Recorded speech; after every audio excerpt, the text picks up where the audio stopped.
धर्मदास जी ने कहा था कि भगवान यहाँ कितनी सुविधा दे रखी है भगवान ने, और इसको आप काल कह रहे हो। परमात्मा ने कहा, धर्मदास जैसे कसाई बकरे पालता है, उन बकरे और बकरियों के लिए वो कितनी सुविधा करता है, जिसकी अच्छी सेल होती है। एक बहुत बड़ा चरागाह बनाता है, उसको हायर करता है या मोल लेता है, और उसके अंदर शेड डालता है, झोंपड़ी डालता है बकरों को गर्मी और सर्दी से बचाने के लिए। उसमें जगह जगह तालाब बनाता, छोटी छोटी तलैया सी, उनको पानी से भर कर रखता है, उनके लिए घास फूस वहाँ व्यवस्था कराता है।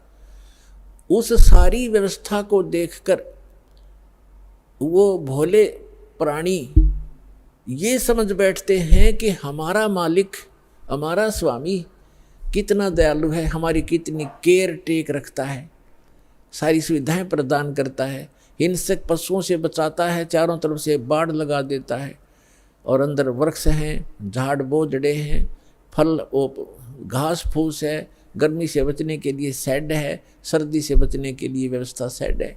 तो वो इस सारी व्यवस्था को देखकर वो मान बैठते हैं कि जो हमारा ये स्वामी है बड़ा दयालु है, ये परमात्मा है।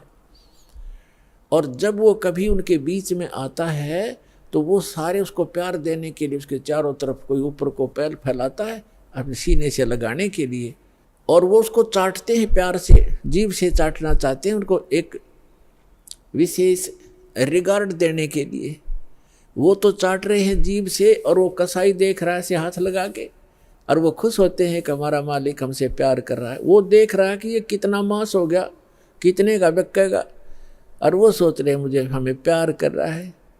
तो पुण्यात्मा परमात्मा कहते हैं कि जिस समय उस कसाई को 5-10 बकरों की आवश्यकता पड़ती है, बकरियों की, तो उस समय वो ये नहीं देखता ये किसकी माँ है, किसका बेटा है। एक परिवार के 3-3 इकट्ठे भी आ सकते हैं, उनने तो मोटे मोटे छांट के और वो निकाल लेने जो अच्छे मांस युक्त हो गए, घनी बिक्री होगी। तो उस समय उन बकरों को भी पता होता है, ऐसे भागते ही इधर उधर दौड़ जाते, उनको मालूम है कि कहीं इनको खतरे के स्थान पर ले जा रहा है, इतना उनकी आत्मा में आभास होता है। तो कहने का भाव ये है कि इसी प्रकार जो यहाँ की सुविधाएं आप देख रहे हो धर्मदास, परमात्मा कह रहे हैं कबीर भगवान, इन सुविधाओं को देखकर तो ऐसा लगता है जैसे बड़ा दयालु भगवान है, और उस समय तुम्हारी बुद्धि पर पत्थर गिर जाते हैं। किसी का बेटा मर गया, किसी की बेटी मर गई, एक परिवार के 3-3 4-4 सदस्य मर जाते हैं।